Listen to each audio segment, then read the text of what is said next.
Welcome to Natural Habitat Adventures Daily Dose of Nature. I'm your host, Sunny Vanderstar. Today's topic is humans versus animals, learning to live together. And it will be presented by Conan Dumenil and Sumanth Bindumadhav.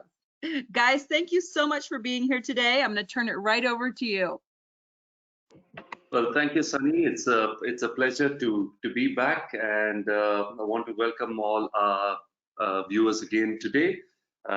Thanks for showing us support and signing in for all these webinars. It's interesting for us to prepare and deliver these topics to you, as well as I'm sure, or rather as I hope, you would find it interesting sitting and listening to us. With me today, I have a colleague slash friend slash associate, many slashes, Sumanth. Hi, Conan. Thanks so much. Thanks for having me over. I look forward to discussing and talking about this. Yeah, thanks, Sumanth. So, folks, a few months ago, we started the series, a sub-series in the series of Daily Dose of Nature called Chatting Wild Over Chai, because all these presentations come to you from India. At least our series of presentations, and well, no conversation of merit can happen without copious quantities of chai. So if you have a cuppa handy, go ahead and join us. So today we are going to talk to you about humans versus animals and learning to live together. So there are well, actually before that, I think it's safe to assume that we are all here because we appreciate animals, specifically wildlife, and not only do we enjoy seeing them and interacting with them where it's permitted or possible, but we also care about their survival. And in our own individual ways, we want them to be around for generations to come. So what is conservation? What is protection? What is conflict? These are a few terms that we will be talking about today.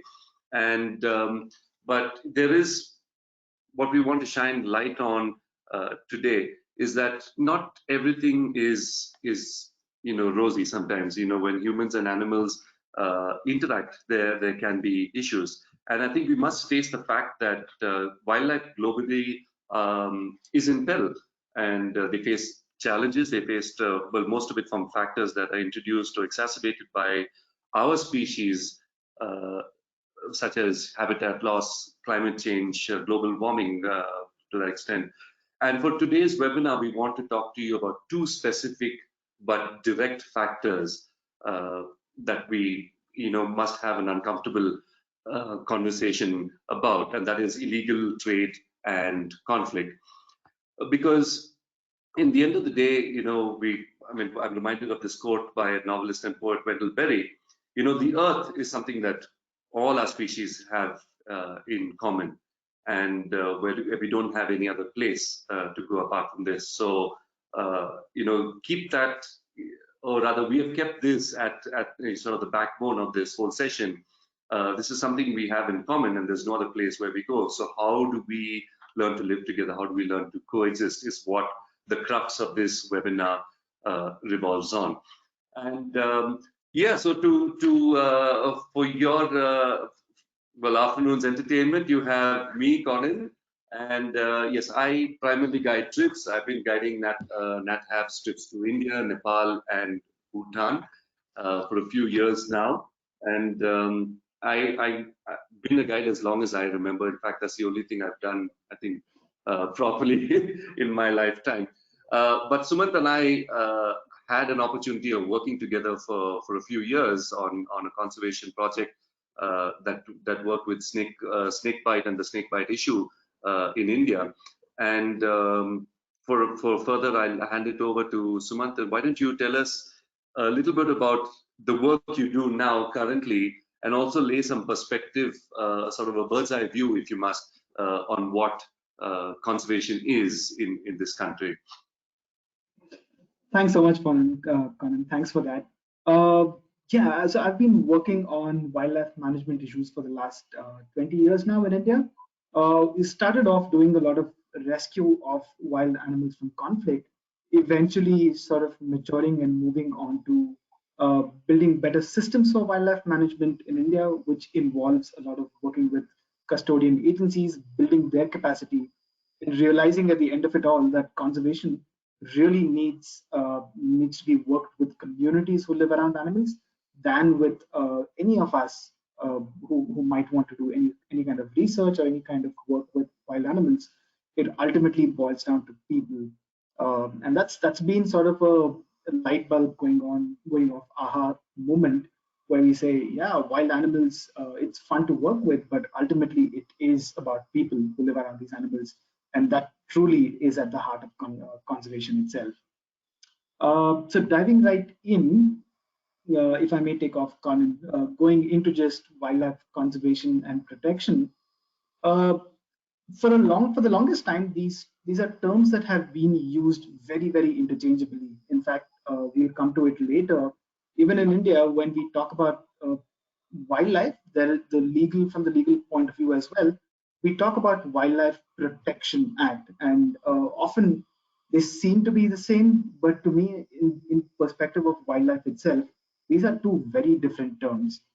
Protection to me is something, it actually helps you draw a line in the sand between people and animals. You're trying to protect people, and you're indirectly or directly implying the threat to wildlife is directly from people living around it, or any kind of people who may not be living around it also. What that does is it creates exclusivity. It makes wildlife very exclusive. It makes wildlife protection very exclusive to just those handful of people who maybe are wildlife managers and wildlife researchers. What it completely leaves out is people who are the biggest stakeholders, especially the ones living right around these animals. And India, there's plenty of wildlife diversity and people, of course. And it's true for pretty much most parts of the tropical countries or even temperate climates. But there are animals and people who do share space and resources. The minute you start looking at protection and not conservation, it's very exclusive. The dynamics then become very linear, and it's stagnant because you're only a handful of people doing the same thing over and over again. You don't progress any further. The beneficiaries are not the local stakeholders, or not the immediate community living around animals, which is really short-sighted. So you will see success, but again, for a very short duration of time. Conservation, on the other hand, is inclusive of people who are living around these animals. The dynamics are really diverse. People have a role to play in it, which makes them involved in the entire process, thereby progressing it constantly. And that makes it profitable for local communities as well, which keeps them invested to help achieve more long-term success. That I think is by and large what conservation needs to look like.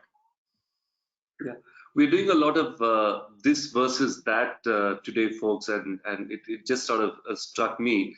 But at the center of it all is, what we're looking at is perspective. We're looking at different perspectives. Well, historically, what used to be the case, which is not really relevant. Maybe we find out that's not really relevant in today's case. And I think, Sumanth, you said it best.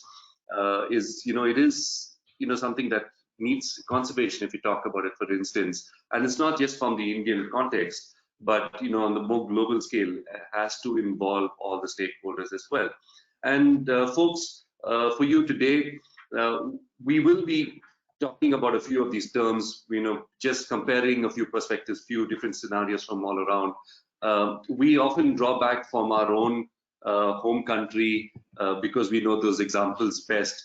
But I'm sure a lot of you can superimpose that with something that happens in your hometown or home country where you live in, and find a common thread that runs through, or perhaps even a solution that happens. And so going back to this versus that, I'm thinking about when you said wildlife researchers and people on the ground, wildlife conservation, when you talk about it, one often has these romanticized images of, wearing nice safari clothes out in an open jeep, probably driving around the savannas of Africa, or, on foot with an armed guard, face to face with an elephant. And you're laughing here, Sumanth. I know your idea or your thing of conservation is something very, very different. Yes, yes. We get people writing into us all the time, and Conan, you've experienced this of people saying, "I want to work with wildlife on wildlife conservation," and they often believe that it's what's shown on television. That's wildlife conservation, where you basically venture out into a forest, you drive on a jeep or walk through a jungle and find animals all the time. They pretty much think the image on the left is what conservation looks like. In reality, what conservation actually looks like, going back to what we were talking about, is just a lot of presentations and working with communities.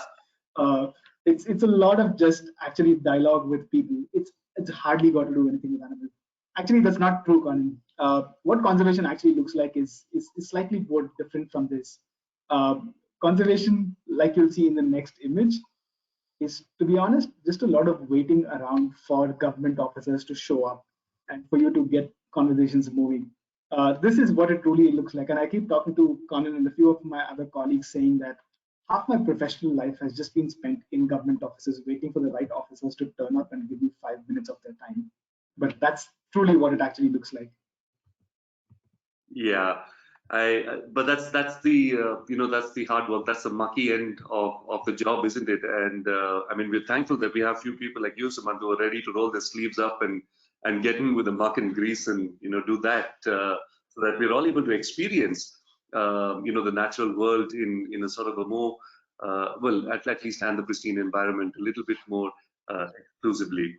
So I think the question which I would like to start here with today for our folks is what are we trying to conserve? And now, mind you, keep in mind the perspective we spoke about: conservation, protection, and historically what was thought. Conservation generally often starts off with a flagship species. I'm thinking of Project Tiger, which was our first conservation effort which we had in India, but also worldwide, with Project Rhino and Project Elephant. Often it starts with an iconic species to sort of steer the ship and sort of bring all of that weight behind it. But while it does good for a particular project and as well for people to come on board, what does it do for the overall picture? Are we looking at conservation for just the cute and the cuddly, something that we can all feel nice about?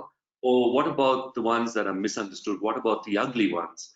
And I think more importantly, as you already asked, what about the communities that are involved in this? There are people that live around wildlife and vice versa, but what about them? Does all of these come under the ambit of conservation or conservation efforts? And again, having asked those questions, I think let's sort of delve directly into the two main factors that we spoke about, or the two direct impacts of humans that we have on wildlife and vice versa. And going back to that common ground, going back to that, that we all share the same planet and its resources. Often when humans and animals interact with each other, wild animals interact with each other, or come into contact, it doesn't end well for one or for the other. And so that's the two threads we want to talk about today. And the first one is let's talk about the illegal trade in wildlife and wildlife products. Now, it was mind-boggling for me personally when I was reading that information you sent across, Sumanth, and I was doing a little bit of digging as well. It is the fourth largest trade in the world. And it is obviously a trade that is highly driven by demand. It has huge profit margins, and they put the net worth of somewhere about 20 billion US dollars annually. And this is the lower end of it. I saw something close to about 20 to about 60 or $1 trillion annually. And there seems to be at least there's enough evidence to show that it does fund terrorism, especially in countries, or does fund conflict, human-to-human conflict in countries, in certain war-prone countries and conflict-ridden countries. There are obviously countries that are key players in this that were either through lack of enforcement or just the scale at which it is. And most of these countries are in Asia and Africa, India being one of them. Of course, we know a lot of East Asian countries, China, Laos, Vietnam, Uganda, Kenya, are at the forefront of these of wildlife trade. And an interesting fact that I picked up, which is heartbreaking, is that over 1,000 rangers, these are people who put their lives on the line for the job, have lost their lives or been killed in the line of duty due to poaching and the illegal trade that happens. So it is an uncomfortable truth, I think, which we must face, and I think it's important that we have these conversations. And Sumanth, you have worked, I know you started your career doing a lot of sting operations and busts where it came to illegal wildlife trade. So why don't you take us through something that you have encountered during your time doing this? Yeah, it's like you said, the scale at which trade happens in a country like India with the strong wildlife legislation that we still have, it's quite alarming actually. We've seen several instances of trade for a variety of reasons, most of it driven by pet trade, but also a lot of it driven by just a lot of myths, misconceptions, and superstitions about these animals. As we speak, for example, we're working on a case right now where someone's got about 20 or 30 crocodiles at home for sale for pet trade. Again, all of these are folks who will buy them, eventually not be able to keep them well, and get rid of them in one form or another, but it does fuel trade massively. Like in the next slide, Conan, where we are looking at parakeets, which is incredibly common in trade. A lot of these parakeets are caught from nests in the wild. Their wings are clipped, the feathers are often taken off just to reduce them in size. Then they're all cramped in these tiny cardboard boxes and sent across on railways and in roadways across the country from one end to another, with often a very high mortality rate. About 50% of these birds die in transit. But the profit margin, like you said, on this trade is so high that they can absorb that loss of 50% of birds very, very easily. Or even like the image below on the screen where there are two jungle cats that we helped rescue recently. We've seen people keeping jungle cats, serval cats, wallabies in apartments, in really tiny apartments in the city, and none of this is a home for any of these animals. And it's really, really fueling this rage of keeping exotic animals and even endemic wildlife as pets. Same with lifestyle related, a lot of trade around lifestyle choices itself. Snake charming, for example, India was for the longest time known as the land of snake charmers. Fortunately, it's a practice that's on the decline, but it's still it's dissipating from cities that we are in and moving further into rural parts of the country itself. Again, a very cruel practice and driven by a lot of myth, superstition, and just fear of snakes itself. Yeah, Sumant, the question I often get from travelers when we go through parts of India. In fact, I remember a time not too long ago, maybe about 5 or 6 years ago, you could still see snake charmers around, places of interest or which travelers would often frequent on sightseeing visits, and it used to make for an interesting conversation because personally I did not like to encourage that practice, but then one of the questions that always came out was that guy there, the snake charmer, is trying to make a living. And yes, it is a question of livelihood. In fact, a lot of the people involved in capturing these animals make a livelihood out of it. But then when we look at the larger picture, or rather when we look at the money behind it, the guys actually catching these animals are not the ones making the big bucks, are they? And also, just the practices involved, like you mentioned about snakes. I think you should tell us a little bit more what actually goes on behind just a person trying to charm a snake, and the question of livelihoods there.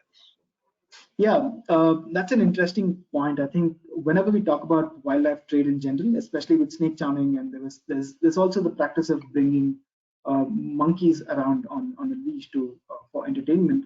All of these, whenever there's a discussion on it, the immediate thing that's brought up is, like you said, livelihood.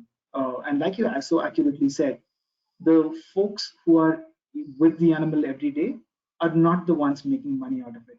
It's almost like a very mafia type of structure of these folks, and the ones who are bringing these animals around are often, they're not making anything out of it, to be honest, in terms of livelihood. And the snakes in this instance are treated very, very cruelly. Their fangs is often taken out with a pair of pliers, which leads to a lot of gangrene in the mouth of the snake itself. The venom glands are cauterized simply because they are so scared of these snakes. And then there's always the mouth is stitched on either side just to give it enough space for the tongue to flicker. And what that does is, reptiles are okay being alive without food and water for a few days. So they'll stay in a box for a few days, and once they die, the snake is often just tossed to the side of the road and buy another snake. The guys who are doing this, again, are not, livelihood can no longer be an excuse for them to continue doing this, because they're not making a livelihood out of it either. Yeah, and it was, I think, heartening to see that there was actually some effort also from an organization level, both government and non-government agencies. Like, for example, I'm thinking about the dancing bears, which have now practically gone off our streets. But that was a more holistic effort where they actually provided alternate sources of livelihood for these bear trainers, so to speak, and then actually had a whole rescue setup for these rescue and rehab setup for the bears and the people, and teaching them alternate life skills. You also mentioned earlier about the pet trade, and for me, one of the first things that came to mind is, with the dissemination of information fast nowadays, I have seen WhatsApp groups being created and various things being sold on these groups, which are legal and or caught from the wild directly, and that's just a small piece of the pie, isn't it? Yeah, that is truly the tip of the iceberg. Back in the day when there wasn't WhatsApp and there wasn't YouTube and all of these platforms, trade would happen in a somewhat restricted way. There would be a few locations across the country where you could go to and know what animals you want to buy on which day of the week or which day of the month. Now, unfortunately, with WhatsApp and YouTube surprisingly becoming so common across the country, and this is true for most countries as well, the trade in animals has become that much more easier. It eliminates the need of someone having to go verify the stock, so as to speak, of what somebody has, and doing the transaction in person. Now everything is done virtually, and the animal is literally just shipped from one place to another in a bus or in a train, which has made it so much more easier. And a lot of these WhatsApp groups, for example, exist for people who are engaged in breeding of other animals like dogs or cats, for instance. And every now and then you see one of these kind of messages popping up where they say they have a chameleon for sale, or they have a shikra or any of the other endangered species. What it's also doing is, like the picture on the right with the pangolins and the lizards there, uh, it's shifting the focus of the ones involved in trade itself to slightly less charismatic species. The custodian agency, all the government agencies, the law enforcement agencies have their eyes and ears peeled for all the big stuff. Elephant ivory, they have their eyes peeled for tiger skin in trade, because that's what they've been historically trained to look at, and what has always been said is the most pronounced in trade itself. Unfortunately, what they're slow to catch up on is the fact that a lot of the trade has moved to these smaller animals, which are in much, much higher volume and which are ecologically just as significant, if not more, compared to tigers or elephants or any of these. So the trade in pangolins, for instance, over the last few years has just skyrocketed. We've done seizures over the last few weeks now of at least about 70 kilograms. It's about 153 pounds of pangolin scales in just one go. And that's about 65 to 70 pangolins that these kills are coming in from. So it's quite scary to think of the scale in which it's happening compared to other species, and it's completely lifestyle driven. And it's not just live animals, right? I mean, we all know animal products, furs, ivory is something that we are familiar with. Is that something now? I mean, you and I discussed about international conventions and all of that. Is this something that you have seen on the rise or decline, or are people more aware about products from animal parts now than they were used to earlier? Yeah, it's been an interesting trend. What we've seen is there's been a shift for sure of people wanting, let's say, an entire ivory itself, an entire elephant ivory itself, which is about 4.5 feet in length, and quite a heavy piece of heavy ivory piece to transport itself. What everybody has sort of deviating to and shifting to is to get ornaments made out of these larger animal products, like the picture on the right, where you see bangles made of ivory, combs made of ivory. There's rings that are being made of ivory now, to a whole host of things. All of these are just so much easier to pass off in trade, and because of the intricacy of work involved, it often fetches the same value as an entire big piece of ivory itself. So there's a definite shift towards what's more convenient, and also, of course, ways of them adapting to getting away from law enforcement because they know they're not catching up at the same speed. Yeah. And a lot of this is also could be, seemingly innocent articles like, porcupine quills or coral, which you sometimes don't even think about, right?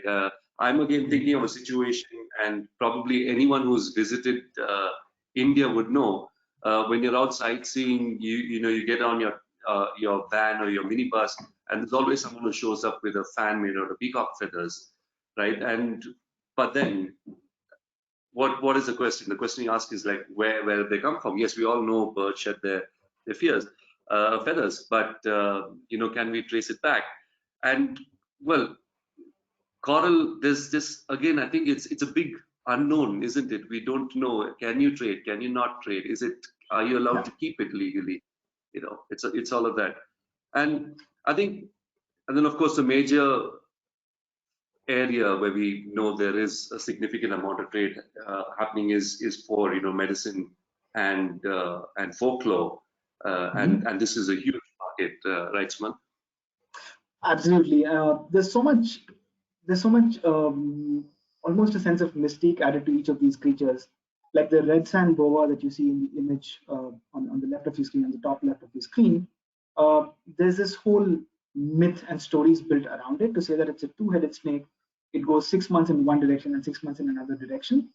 The truth is, nobody has followed the snake for a year to see where it goes. These are all just stories built around these creatures.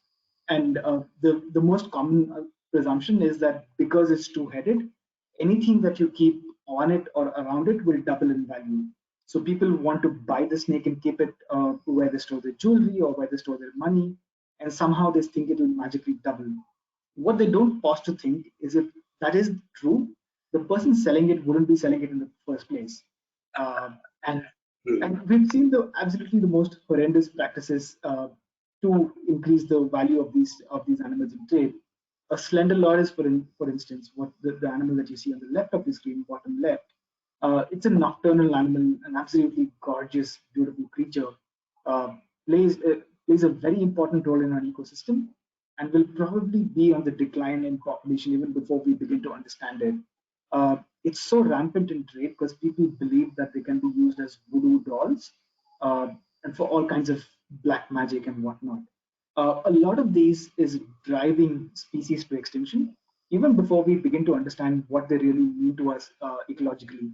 And that's the unfortunate part, that animals like monitor lizards, for example, are absolutely being driven to extinction because of consumption, even before we have a chance to understand these species itself.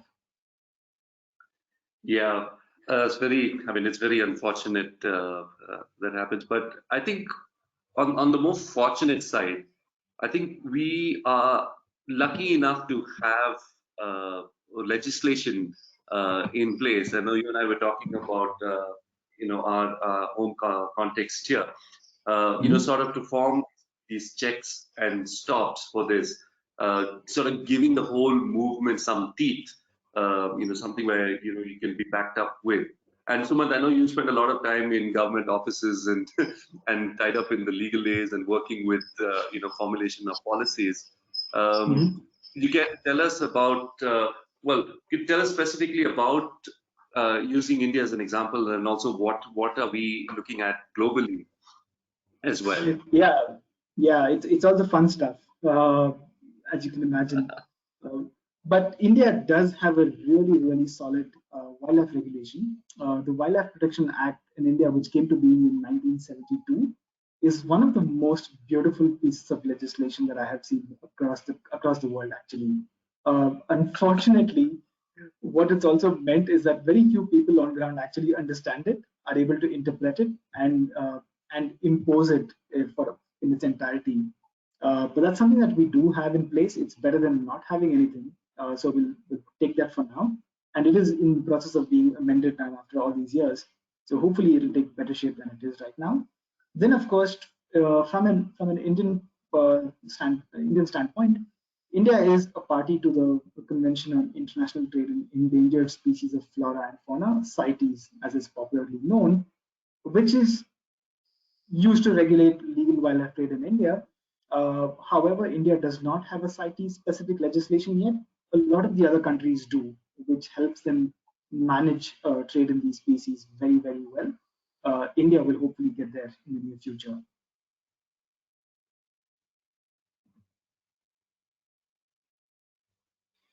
Cool. So the Wildlife Protection Act in India is a federal act. It's a central act that's applicable across the entire country. It's actually a very simple act to read and a very thorough one when read. But in brief, it contains about 7 chapters that talk about everything from the legalities involved in rescuing a wild animal, all the way up to declaring national parks, declaring sanctuaries, who has the power to do what, all of those things. But broadly, all the animals that were known to science back in 1972 were split up into 6 schedules, or schedules as they were called, with varying degrees of protection. It's lowest for the animals in Schedule 5 and 6, and highest level of protection for the animals in Schedule 1 and 2. And penalties are corresponding to those. The Act is for protection of both flora and fauna and not just wild animals. And it's got a lot of language on how you prohibit hunting, keeping of trophies, and trading in trophies itself. And there's, of course, as with any legislation, there's plenty of gray area, there's plenty of lacunae. And we're hoping that the new act that's in the works right now will sort of address these and fix that in the near future. Yeah. CITES, on the other hand, is often looked at as as a conservation entity, but it's truly not. It's a body that's been formed, or it's a convention that's primarily there to regulate trade in exotic species, or species that are very common in pet trade itself. About 183 countries are signatory to CITES. And without going into too much detail, again, the CITES text is a very simple one, but without going into too much details, all the parties, all the 183 countries who are party to CITES, they meet once every 4 years in a conference of parties, which is a 3-week long, really drab and sometimes boring and sometimes really interesting event.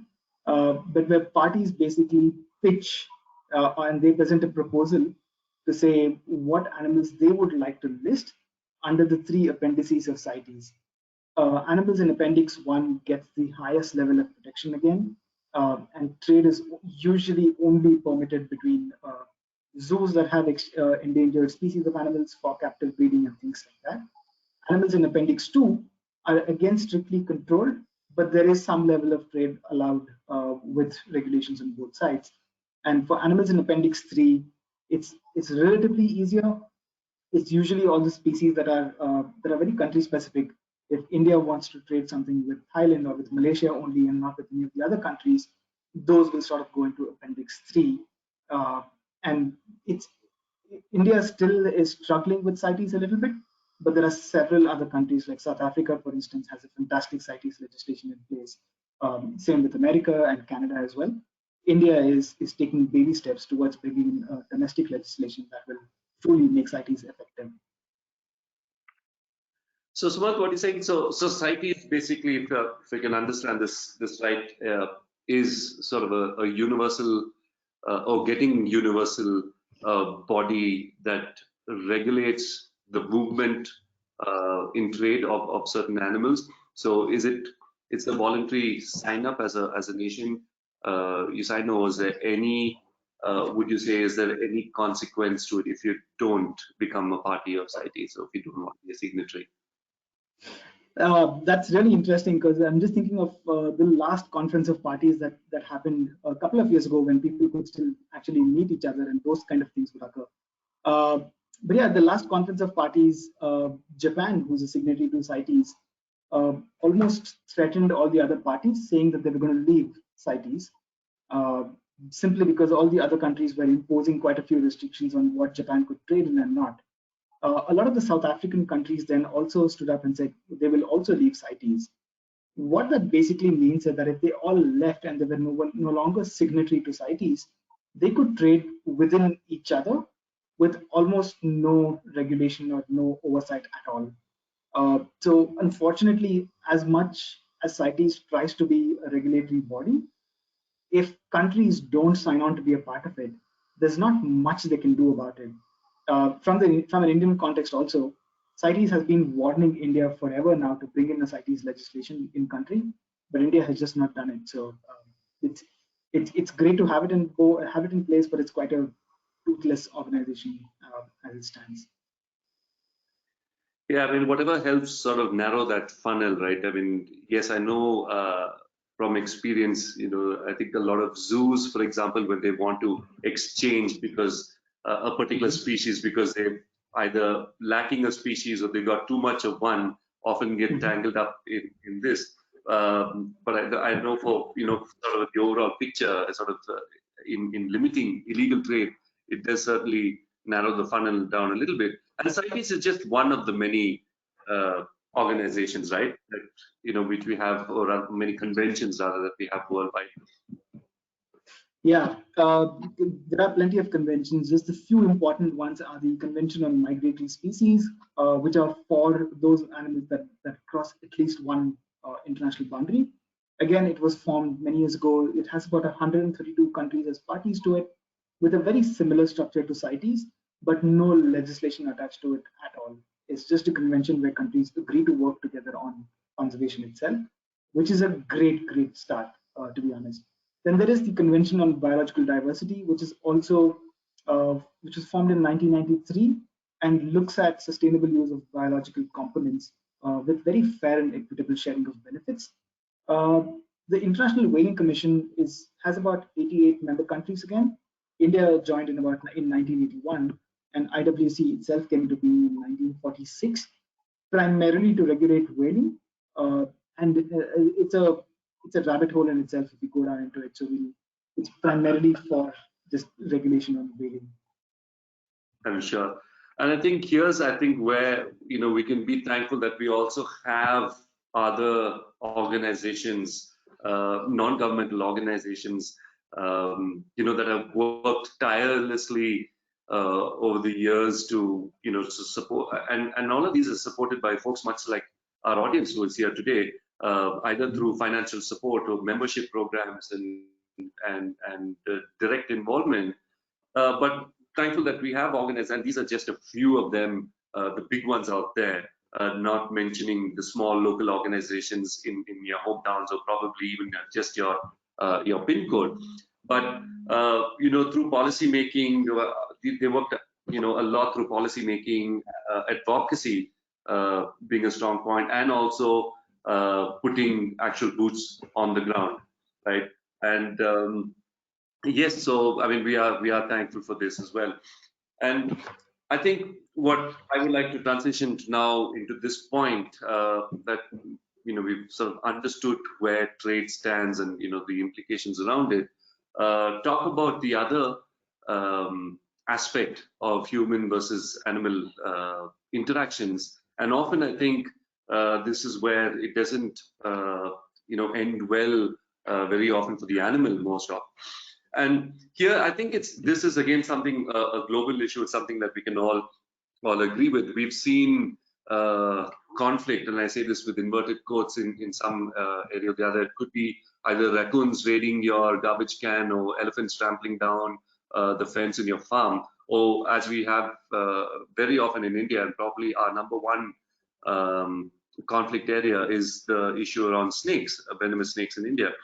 And I just like to throw, again, we're digging back into the Indian context. I just like to throw these two images out here. So on your right, your attention is the list of protected areas in India. Now, this does not form, it just has a small percentage of our huge landmass, but we have close to about 900 odd protected areas across the country, as you can see, and nicely sort of evened out. And if you superimpose that with, or sort of rather juxtapose that with the heat map of our population centers, you will find a lot of this overlapping.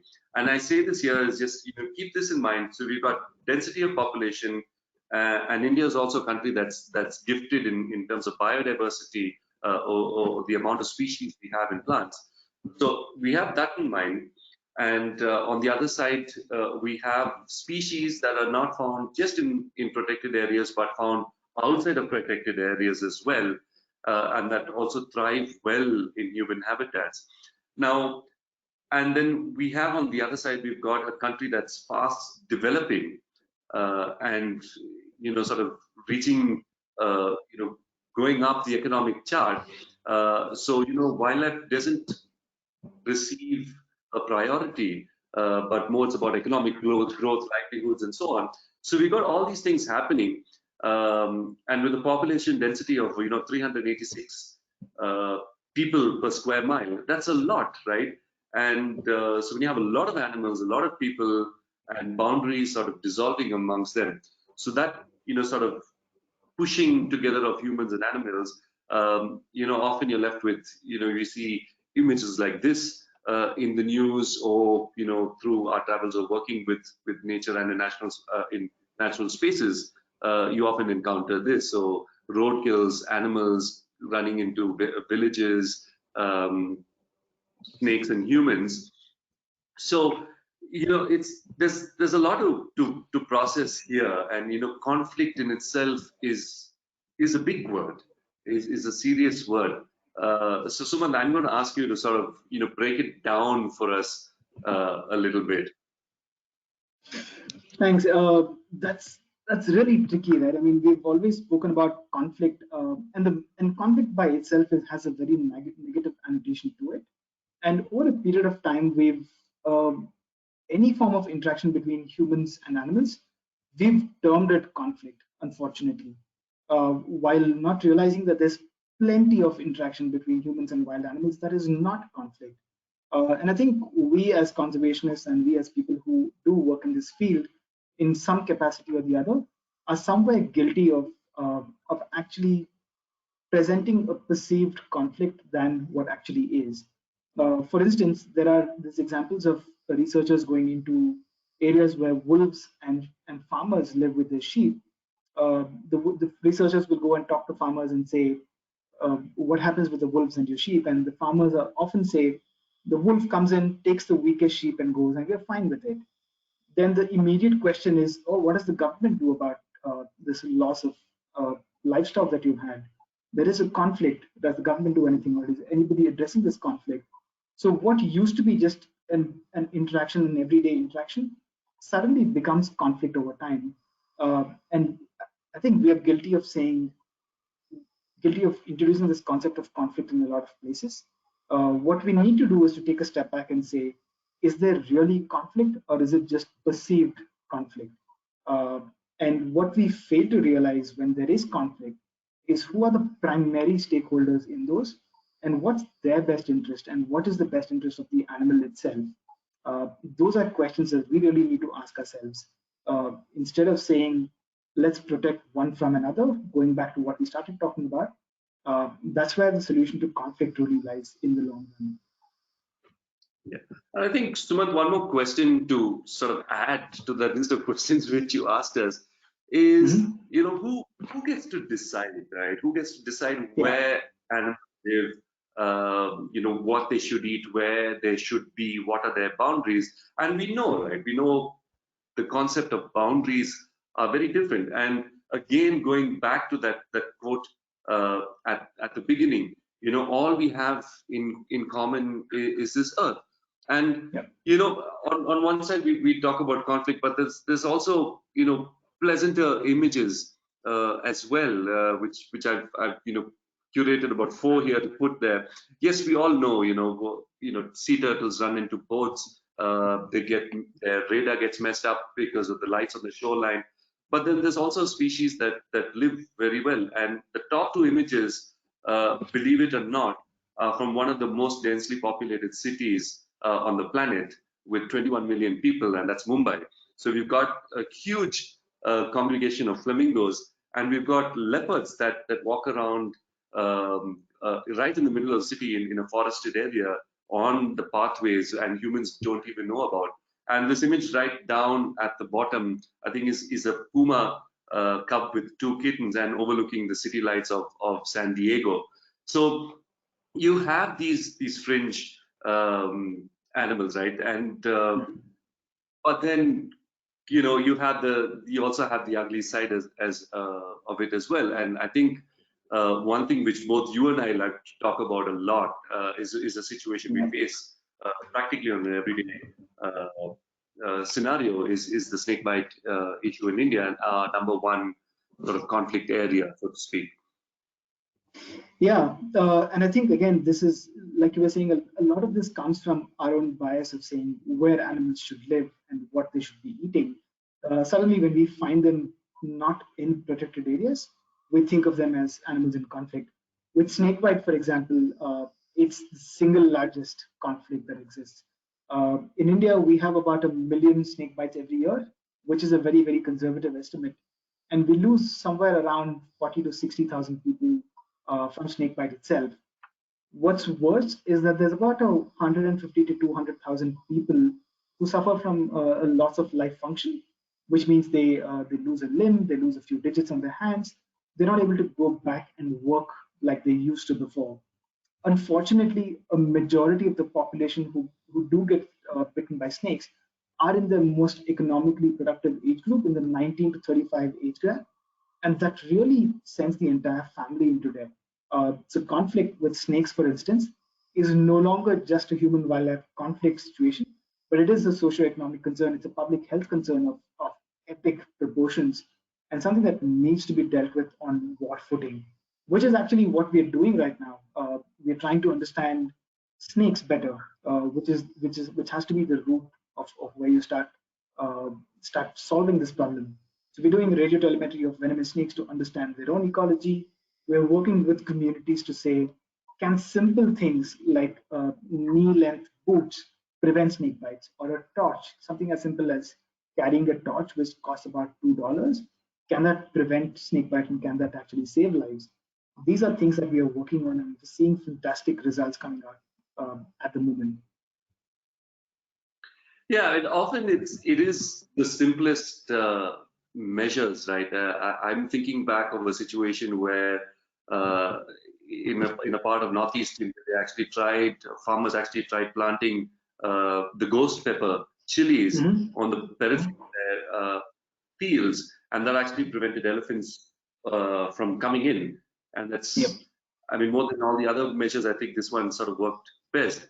But again, going back to conflict and our perspective of it, and so how do we look at this, Sumanth? How do we approach conflict mitigation and sort of living in this sort of coexistence, if we need to look at it, so to speak? What is the logical approach to this then? So I think the best approach is to look at any situation of conflict, which often comes up in media a lot or in conversations a lot, and ask the 3 primary questions, right? what's in the best interest of the immediate stakeholders who live around that particular animal in conflict? If there is a leopard in Bombay, for instance, what's in the best interest of people who are living around the area where the leopard is? That's the first thing to look at, because these are people who are going to continue to live around these animals. Just taking that one animal out is not going to solve the problem. Some other leopard will take that place, or some other puma in San Diego will take its place. So what's in the best interest of those people living around the animal is the first concern. Then what we need to look at is what's in the best interest of the species and not that individual animal.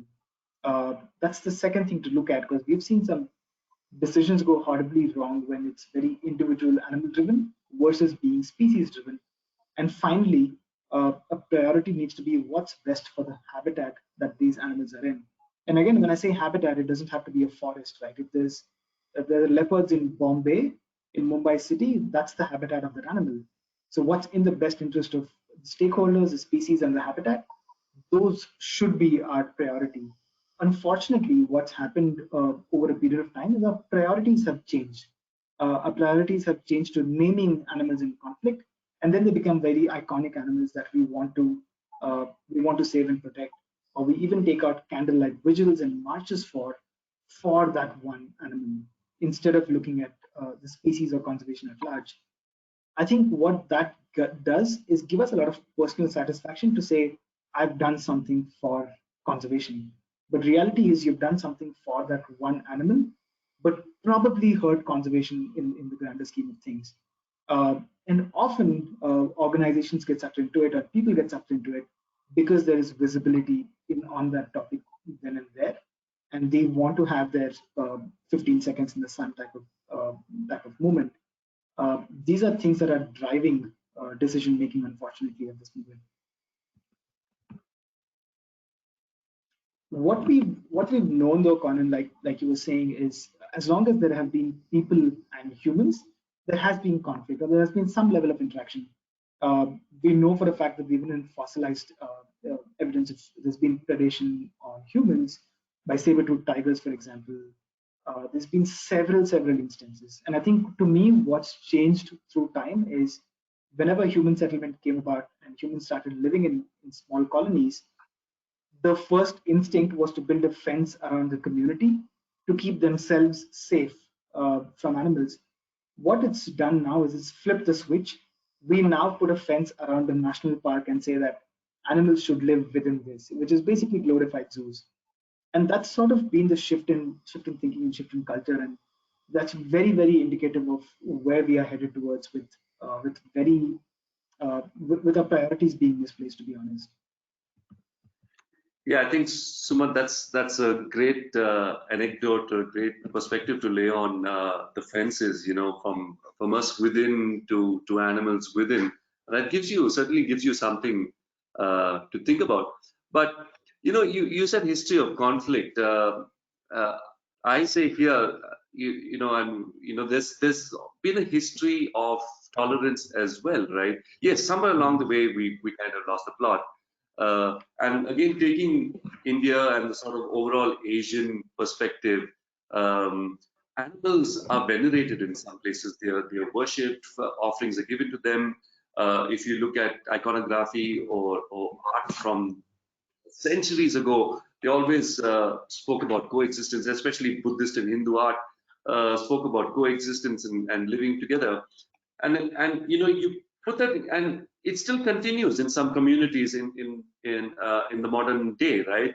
There are communities in Africa that have learned to live with elephants and actually have set up their own early warning systems. And you could see a peaceful image such as this here on your left.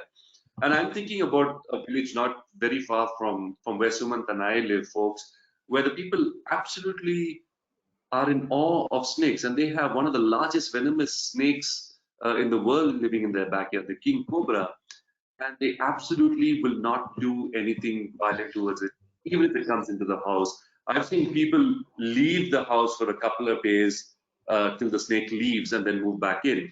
And then we also have a beautiful example from the western part of India, where leopards and shepherds, especially in that area, have just grown to live around with each other. Yes, they don't mind losing the occasional sheep, but they're like, this is the leopard's land. It was here before us, and hopefully will continue to be there after us. But I think the next question, and I know we're at the top of the hour, folks, and probably our last question, which we're going to ask, is what, and the most pertinent one is, so what do we do, as individuals, as just, Joe on the street, what do we do to sort of mitigate this conflict? I think the first thing that, and probably the most important thing that we can do, Conan, is to make informed decisions on anything, right? I mean, informed decisions on what we support in terms of advocacy, what we are asking of from our elected representatives and from government agencies. It needs to be driven by informed decisions. We need to keep these things in mind of what needs to be priority in case of a conflict or in case of trade, and drive decisions in the best interest of people and species of animals around them, and not in the best interest of the individual animal in conflict or any of those things. So just keeping ourselves aware and having a very informed decision on any of these matters can go a great way. Yeah, I think that's a great starting point, education and awareness. The other thing I'm thinking of also is, supporting conservation agencies, especially the local ones. Yes, we have large agencies such as the WWF, Conservation International, and we need agencies like that because they have the capability to work on a much larger scale, on a global scale, and also affect things right at the top from policy making and so on. But also, I don't think we should negate, your local nature club down the street. Kids who are getting into it, or maybe it's a Saturday get together for senior citizens in a place. But these are small areas that often work with passion and with drive, and more than anything else, encouragement to keep doing. Because the more people I think involved in an overall effort, the better it augurs for everyone, right? So I think recognizing or encouraging that passion and that drive, and also sometimes small agencies will work on a very local issue that could be affecting your community, and it could be something like a garbage problem that some animals or some creatures are getting sucked into. So that's where we need the boots on the ground as well. And I think I'd also like to highlight the importance of nature travel. Yes, this is something NatHab as a company we pride ourselves in. Your money which you spend on travel, part of the proceeds go towards actual projects on the ground. It supports livelihoods. It goes to WWF to affect those large decisions we spoke about, and we've often seen direct results of people bringing in. Also, with the local communities, the more people they say, if they see people interested in an animal that's alive, then that makes them think about, maybe this animal is worth more alive than dead. And if the moment, and like Sumanth, you said right at the beginning, it does bring economic value as well, right? Yeah, and I think the other thing, and I think this probably the simplest thing to do, is to just make informed purchases, Conan, because it is so common that you go to stores wherever you travel and you find animals or animal articles for sale, and it's often sold under the garb of sustainable use and traceability. But we know for a fact from spending years in the field that these are very hard to keep track of. Like traceability, for instance, is a big gray area and a lacuna still. It's just making informed purchases and having a very a blanket policy of not buying something that's coming from the wild will go a long way, because especially with technology advancing as it is now, there's plenty of ways to get products that are similar looking without actually having to buy an actual animal article itself. That would be a great start and the simplest way to begin. Yeah, I think that's a good thing to certainly think about when you're on holiday somewhere. You might find some local souvenirs that may look appealing, but I think always ask the question, where does it come from? Sumanth, you use the word traceability, and that's something that we've seen getting more and more traction nowadays, especially with private companies. And I want to bring in the example about down feathers. I mean, this is something all of us again can relate to. Seemingly, or rather on the surface, it does not scream wildlife product, but then again, it is made out of an article that comes from an animal. And a lot of companies, Patagonia, to be very specific, and other companies like Columbia, North Face have also followed as well.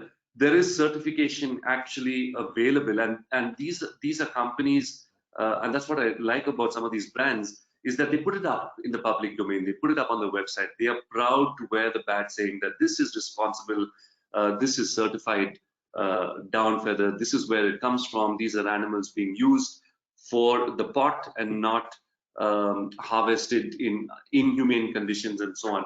So again, I think the question which everyone will be asking is, how do we know how can we trace, how do we know where our leather comes from? How do we know if this was a farmed alligator? Was it farmed well? Was it farmed in humane conditions, so on and so forth? And I think my suggestion here would be, is if you know a particular brand and if you believe in what the brand believes in and stands for, and if you've done your research on it, stick with the brand. And again, if in doubt, look for labels which can certify, saying, at least that's the least one can do, is look for these labels that certify it, saying that it is responsibly sourced. And a lot of companies wear that badge with pride now, sustainability badge and responsible badge. So I'd say look for that before your next purchase. And folks, I know we've probably exceeded a little bit here. And I just want to leave you with this image. Again, this is this or that versus image here. And what might seem on the surface as a violence towards an animal, it's not. This is a story from a place in South India where you have the highly endangered lion-tailed macaque, the sports monkey you see on the road there. And what this person at the center of your screen is doing is actually a very, very important role in preventing conflict there. These macaques, like a lot of primates, have become habituated, and there's one very, very small section where they actually come out on the roads. If they see a vehicle parked, they want to come in and steal some food. And what this person here is actually employed by an agency to be a macaque watcher.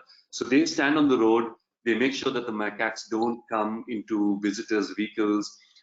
They make sure that vehicles slow down. If the troop is moving through from one end to the other, they make sure the vehicles slow down and pass. So I just want to leave you with this image and hope that that this has been a productive session for you and has brought awareness to some issues that are global, and probably given you a little bit more direction in some areas where you were seeking how to proceed.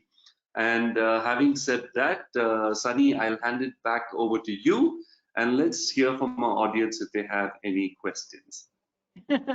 Well, first of all, I just want to thank you for such a thought-provoking presentation. Looking at the questions before me, most of them are rather open-ended, really just looking for what can we do, what is being done.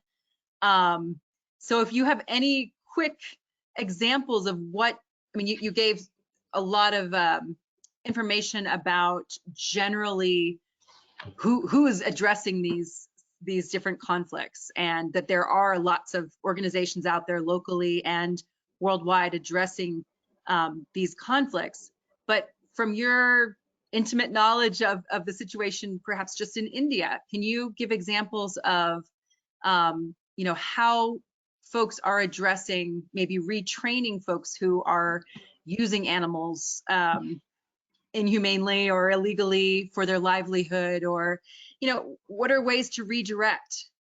Can you finish with just a a snippet of what's going on currently. Sumanth, you want to go first? Yes, cool. Thanks. Thanks so much for that, Sunny. There are a lot of organizations across the country working on a variety of topics around this. And fortunately, what a lot of organizations have come to realize is that it's much better to focus in one small area and truly make it a model for the rest of the country. So there are people who are working with bears, for example, like Conan said. There are organizations that are working to get these bears off the street. And I think last year they achieved this target of getting 100% of the bears off the street. So there are organizations like that in various parts of the country working on very, very nice niche issues of snake conflict, for example, or conflict with elephants, and really trying to create models that can be replicated. And that's where the focus needs to be on. While there is an emphasis on policy level changes, those truly need to be backed by evidence on ground, and that's what plenty of organizations are engaged in. And that's where I see the most support going in future, at least. Mm-hmm. Yeah, and if I can just add to that a slightly on a slightly micro level, I think apart from support, and I say this here safely because I know the company I'm in with our viewers, is also be that agent of change, be that agent who will speak up and stand or take a stand in certain cases. And it does not. Yes, if you have the capabilities to work on advocacy or lobbying at a large level, go for it. But I think we all need to find our area where we can contribute the most. And it can be something as simple. I'm giving you a personal example here. I live in a small apartment complex of 32 flats. And we have a bunch of kids here who I never miss the opportunity to talk about nature. And it could be something as simple as that. And last year we had an issue with mosquito-borne diseases here, and it was dengue, chikungunya. I myself contracted it and was out for about 6 months.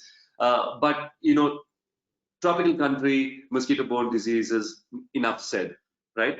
But what happened was at this small community level was a sort of rampant spraying of insecticides that went on, and which was killing all the bug life. And so we actually, you know, got the community together and spoke to them and used my knowledge of working with nature into that as, you know, sort of a point of expertise. And we got them to reduce the spraying. And it could be small steps like that, which maybe you can get involved with.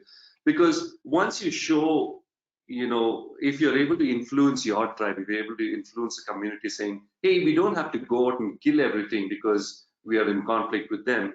Maybe we can target, maybe there are better ways. Maybe we need more praying mantises. Maybe we need ladybugs around that will actually take care. Maybe let's put some fish in the pond which we have here so they'll eat the mosquito larvae. So you also have all these biological remedies ahead of you. And I would say it comes with research, with experience, with going out, traveling, meeting other people, speaking to folks. All of this comes in. And then when you have that weight of information behind you, I would say take that small step and influence your tribe. Well, that's excellent advice and intention to move forward with. Thank you so much, both of you. It was a fascinating talk. And I want to thank everyone else who joined us today. Please join us again tomorrow for our next Daily Dose of Nature. You can check out this week's lineup, including registration links, on our website at nathab.com/webinars. We did record today's presentation, and we will have the replay available on our website soon.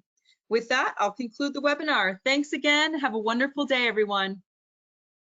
Thank you, everybody. Bye-bye. Thanks, everyone.